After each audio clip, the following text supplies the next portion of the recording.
Assalamualaikum warahmatullahi wabarakatuh. Saya Muhammad Masdi Ananda Putra bersama dua rekan saya Kevin Setiawan dan Norwan Triadi. Kita bertiga bakal menjelaskan tentang berpikir kritis dan berpikir kreatif. Pertama dari saya berpikir kritis. Menurut saya definisi berpikir kritis itu adalah saat kita tuh menanggapi suatu hal, kita tuh memperlihatkan sesuatu hal yang kita olah menjadi sebuah kata-kata, yang menjadi sebuah pemikiran dan disampaikan kepada banyak orang. Kalau menurut saya itu berpikir kritis. Kalau menurut Kevin Setiawan? Menurut saya definisi untuk berpikir kritis dan kreatif itu yaitu kita berpikir secara kritis untuk menyelesaikan sebuah masalah dan pikiran kita itu kita harus realisasikan dengan benar agar masalah itu bisa selesai dengan solusi-solusi yang kita pikirkan. Nah, itu menurut saya. Nah, untuk Sinorwan gimana pendapatnya? Menurut saya kayak gini, berpikir kritis itu kemampuan untuk berpikir secara jernih dan rasional tentang apa yang harus dilakukan atau apa yang harus dipercaya. Berpikir kritis merupakan sebuah proses di mana kita harus membuat penilaian yang masuk akal, logis, dan dipikirin secara matang. Menurut saya sih kayak gitu. Begitu. Jadi tambahan nih dari saya mungkin berpikir kritis itu seperti kayak kita tuh menganalisis fakta untuk membentuk sebuah penilaian atau opini dari diri kita masing-masing yang kita sampaikan kepada orang banyak, kita utarakan lah begitu.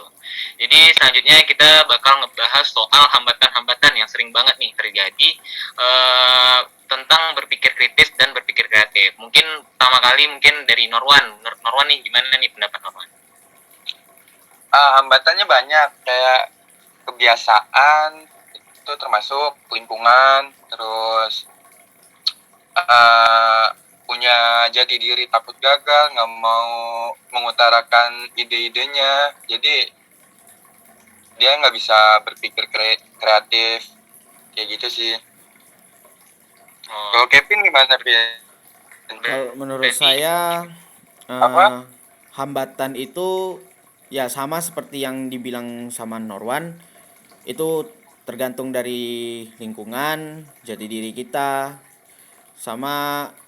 Nah, saya definisikan ya, ketika kita yang hambatan itu secara lingkungan atau sama jati diri itu ibaratnya kita ketika kita berpikir kritis tetapi kita tidak mampu mengutarakannya ke orang, itu udah pasti menjadi sebuah hambatan, jadi tidak bisa terrealisasikan apa yang kita pikirkan, itu kita tidak bisa realisasikan dengan baik. Dan lingkungan itu kita juga kadang kita berpikir terlalu sempit, tidak terlalu luas, jadi kita mikirnya hanya sampai setengah, tidak sampai sepenuhnya, maka tidak akan bisa pikiran kita secara kreatif atau kritis itu tidak akan terrealisasikan dengan baik juga. Itu menurut saya hambatannya. Untuk Mas Di gimana? Oh, begitu. Kalau menurut saya pendapat yang sudah disampaikan oleh Kevin dan Norwan tadi sudah sangat benar ya. Mungkin kalau tambahan dari saya, kendala-kendala yang biasanya terjadi di berpikir kreatif dan berpikir kritis ini adalah mungkinnya kurangnya informasi yang memadai gitu. Maksudnya tuh dalam kita berpikir nih, kita tuh harus ada informasi, harus ada tujuan gitu, apa yang pengen kita pikirkan, harus ada suatu topik gitu. Kebanyakan mungkin orang-orang Indonesia adalah mungkin kurang membaca, kurang mencari informasi gitu. Terus selanjutnya prasangka gitu, berprasangka bahwa orang yang berpikir tuh orang-orang yang tertinggal, maksudnya tuh orang-orang yang tidak mau belajar lah gitu. Malah dengan banyaknya kita berpikir, kita jadi mau belajar, mengembangkan suatu pendapat kita walaupun salah gitu. Yang penting kita sudah berani untuk mengutarakan pendapat kita.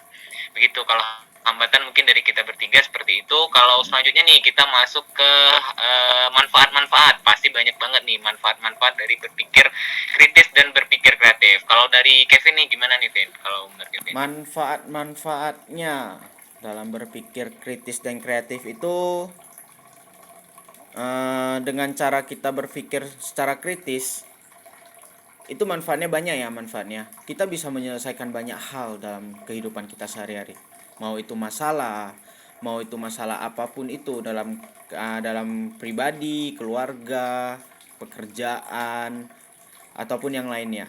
Dan itu pasti bisa, kita berpikir secara kreatif atau kritis itu kita pasti bisa menyelesaikan banyak masalah itu dengan baik, apalagi kalau misalnya kita benar-benar memikirkannya dengan matang, memikirkannya dengan baik-baik, dan kita realisasikan tanpa ada hambatan yang sebelumnya kita bicarakan, itu pasti bisa, kita pasti bisa menyelesaikan sebuah masalah itu sih manfaatnya. Menurut Norwan gimana? Kalau menurut saya manfaatnya banyak. Kayak contohnya tuh kita mampu berpikir jernih, rasional, terus meningkatkan kemampuan kita, meningkatkan keterampilan kayak kita berpikir kreatif, bisa mengutarakan semua ide-ide yang ada di pikiran kita. Makanya kita tuh jadi manusia sosial tuh harus selalu berpikir kritis supaya ide-ide keterampilan kita itu keluar dan menjadi diri kita itu berkembang. Menurut saya itu kayak gitu. Madi gimana, Di? Kalau menurut saya yang paling penting tuh dalam berpikir kritis itu kita tuh kita tuh lebih berani gitu menjabarkan pendapat kita kepada orang lain, dan kita tuh kalau berpikir kritis tuh kita tuh berani mengemukakan pendapat, dan tidak mudah gitu untuk saling menyalahkan pendapat orang, karena kita tuh berpikir bahwa setiap orang tuh memiliki opini-opininya tersendiri, jadi kita tidak saling ngejudge lah sama opini-opini orang gitu. Mungkin itu dari pembahasan kelompok kami. Terima kasih kepada ibu dosen kami yang telah memberikan tugas ini. Mohon maaf apabila kami ada kesalahan dan kekurangan. Wabillahi taufiq wal hidayah. Wassalamualaikum warahmatullahi wabarakatuh. Waalaikumsalam warahmatullahi wabarakatuh. Waalaikumsalam warahmatullahi wabarakatuh.